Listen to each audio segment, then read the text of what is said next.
దాన్ని రీసైకిల్కి వాడటానికి టీటీలో ఉంది సార్. ఆయన అనేది ఈ బ్రాండీ బాటిల్స్ కూడా అప్లై చేయమని. బ్రాండీ బాటిల్స్కి ప్లాస్టిక్ కన్జంప్షన్ ఎక్కువగా ఉంది, ఎక్కడ పడితే అక్కడ పడేస్తున్నారు కాబట్టి హ్యూజ్ కన్జంప్షను ఒక దగ్గర కలెక్ట్ అవుతుంది. అది ఈ కొంచెం ఎక్సైజ్ డిపార్ట్మెంట్ వాళ్ళతోటి కోఆర్డినేట్ చేసుకుంటే major percentage of plastic waste ఒకటి చేయొచ్చండి. కేరళలో ఇంప్లిమెంట్ అయింది. ఇంకొకటి ఏంటంటే ఈ సింగిల్ యూజ్ ప్లాస్టిక్స్ ఈ నిషేధానికి మీరు మీలాంటి హీరోస్ తోటి అడ్వర్టైజ్మెంట్ చేయాలి అంటే కొన్ని కోట్లు అవుతుంది. మీరు సంబంధిత శాఖ మంత్రిగా ప్లాస్టిక్ని నిషేధించండి అని మీరు జన సైనికులకి చెప్పారంటే ఎవడన్నా ప్లాస్టిక్ వేస్తే పట్టేసుకుంటారు వాళ్ళు. ఆ మధ్యన గోతులు ఎలా కప్పెట్టారో కొన్ని సంవత్సరాల క్రితం రోడ్లు మీరు బాగు చేయమని పిలిపించినప్పుడు ప్లాస్టిక్ని ఆపండి అని మీరు ఒక్క పిలుపు ఎలా ఇస్తే ఎలా అంతే, ఇంకా అది ఆగిపోతుంది.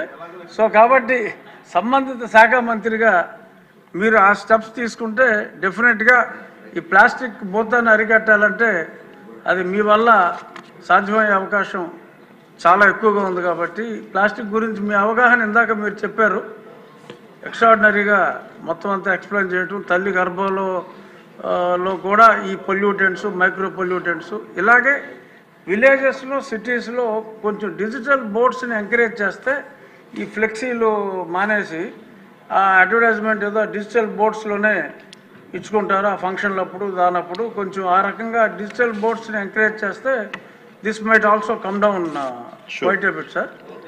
ఇది నా రిక్వెస్ట్ తమరికి. అలాగే ఒక్క నిమిషం, ఆయన బోండా ఉమా గారు చేతులు దింపట్ల. ధన్యవాదాలు అధ్యక్ష. గల్లా మాధవి గారు శాసనసభ్యురాలు వేసినటువంటి ప్రశ్నకి గౌరవ ఉప ముఖ్యమంత్రి గారు చాలా బాగా చెప్పారు అధ్యక్ష. ఆయన ప్లాస్టిక్ని నిరోధించడంలో ఆయన ఆలోచనలు కానీ ప్రభుత్వ ఆలోచనలు కానీ చక్కగా ఉన్నాయి అధ్యక్ష. దానికేమీ ఎక్కడా మాకు ఎటువంటి డౌట్ లేదు అధ్యక్ష.